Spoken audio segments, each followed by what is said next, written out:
শুভ দুপুর বন্ধুরা, কেমন আছো? আশা করছি ভালোই আছো, আমিও ভালো আছি। চলে আসলাম নতুন একটা ব্লগ ভিডিও নিয়ে। তো তোমরা সবাই জানতে আমি কলকাতায় থাকতাম, কলকাতা থেকে বহরমপুর পুরোপুরি চলে আসছি এই যে আমাদের ব্যাটারি গাড়ি নিয়ে।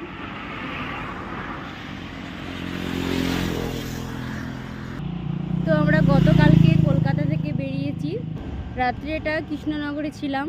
সকালবেলায় চা খেয়ে চলে আসছিলাম, দিদিভাই আসতে দিল না, বললো খাওয়া দাওয়া করে যেতে। তাই খাওয়া দাওয়া করে দুপুরবেলায় বেরিয়ে পড়েছি। এখন বেথুয়াতে দাঁড়িয়ে রেস্ট নিচ্ছি, কারণ এটা ব্যাটারি গাড়ি, রেস্ট দিতে হবে। হয়ে গেল আমাদের আধা ঘন্টা রেস্ট, না আমরা এখন বেরাবো।